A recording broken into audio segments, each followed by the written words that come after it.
Welcome back again. मैं हूं आशीष और आप देख रहे हैं द लीगल इंसीड। आज के इस पर्टिकुलर वीडियो में हम स्पेसिफिकली बात करने वाले हैं the protection of woman against domestic violence act के कुछ सेक्शंस के बारे में। So stay tuned through the video so that you could have a very better perspective over the situation.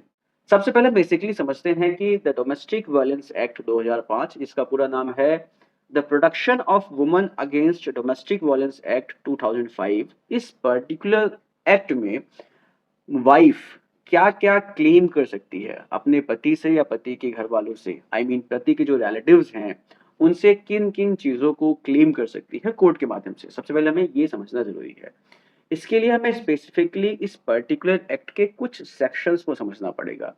जैसे कि एक सेक्शन है सेक्शन 12, एक सेक्शन है 18, एक सेक्शन है 19, 20, 21, 22 एंड 23। ये कुछ ऐसे सेक्शंस हैं जो काफ़ी इम्पोर्टेंट हैं, जो वाइफ को बहुत कुछ देते हैं, आई मीन कि कुछ स्पेसिफिक राइट्स देते हैं, जो वो कोर्ट से क्लेम कर सकती है। अगर उसको ऐसा लगता है कि वो पति के घर में सेफ नहीं है या वहाँ पर उसको टॉर्चर किया जा रहा है, मॉनेटरी उसको टॉर्चर किया जा रहा है, फिजिकली टॉर्चर किया जा रहा है, तो इन प्रोविजंस में, इन सेक्शंस में पत्नी के पास स्पेसिफिक राइट्स होते हैं, जो वो कोर्ट के माध्यम से क्लेम कर सकती है। तो ये सेक्शंस बेसिकली क्या-क्या कहते हैं, सबसे पहले हम इसके बारे में समझते हैं।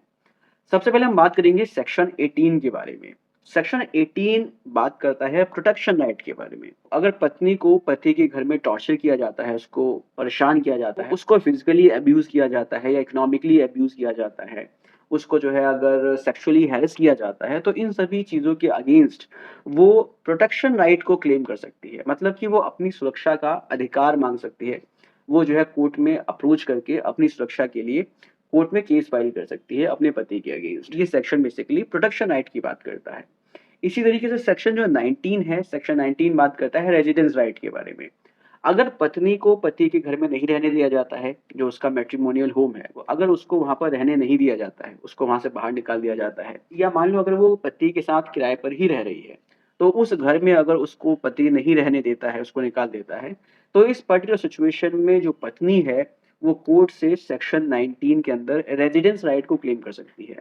यहाँ पर वो या तो जो मैट्रिमोनियल होम है, उसमें अपना रेजिडेंस राइट क्लेम कर सकती है, या कोई सेपरेट प्लेस में किसी भी रेंटेड अकोमोडेशन में भी वो जो है अपने रेजिडेंस राइट को क्लेम कर सकती है। और अगर कोर्ट को लगता है कि उसको रेजिडेंस राइट मिलना चाहिए, तो वो पति को डायरेक्शन देता है कि उसके लिए कोई सेपरेट रेंटेड अकोमोडेशन उसको प्रोवाइड करवाया जाए। ये बेसिकली सेक्शन 19 है, जो रेजिडेंस राइट की बात करता है। इसके बाद हम सेक्शन 20 की बात करते हैं।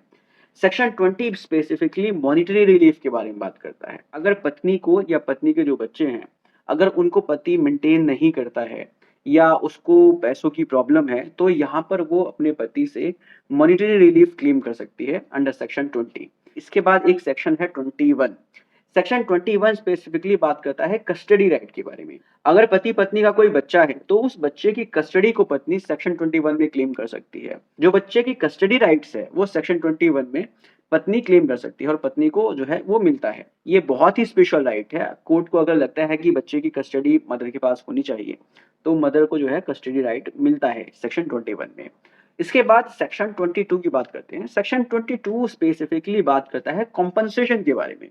अगर पत्नी को कोई डैमेज हुआ है, पत्नी के साथ अगर टॉर्चर किया गया है, उसको परेशान किया गया है, उसके साथ मार-पिटाई की गई है, उसको अगर नुकसान हुआ है, फिज़िकली हुआ हो, मॉनेटरी हुआ हो, इकोनॉमिकली कोई नुकसान हुआ हो, मेंटली अगर उसको टॉर्चर किया गया है, तो उन सभी का कॉम्पेंसेशन कुछ बनता है, जो पति लायबल होता है देने के लिए। तो सेक्शन 22 में बेसिकली पत्नी कॉम्पेंसेशन को क्लेम कर सकती है। सो बेसिकली ये 5 ऐसे सेक्शंस हैं जिसमें पत्नी अलग-अलग अपने राइट्स को क्लेम कर सकती है।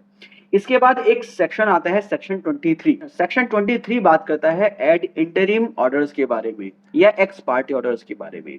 जब पत्नी केस फाइल करती है, तो उसी समय उसको अगर कोई रिलीफ की जरूरत है, तो सेक्शन 23 में वो क्लेम कर सकती है और कोर्ट उसको अलाउ करता है। अगर कोर्ट को लगता है कि पत्नी को इंस्टेंटली कोई ऐसी रिलीफ चाहिए जो उसके लिए जरूरी है, तो सेक्शन 23 में कोर्ट उसको अलाउ कर देता है। सो बेसिकली अब आपको समझ में आ गया होगा कि इन सभी सेक्शंस के माध्यम से पत्नी अपने राइट्स क्लेम कर सकती है। अब जो ये स्पेसिफिकली सभी राइट्स हैं, ये एक कंप्लेंट के माध्यम से कोर्ट में फाइल किया जाता है और उसके बाद जो है इन राइट्स को क्लेम किया जाता है। और जो ये कंप्लेंट फाइल होती है वो डोमेस्टिक वायलेंस एक्ट के सेक्शन 12 में फाइल होती है।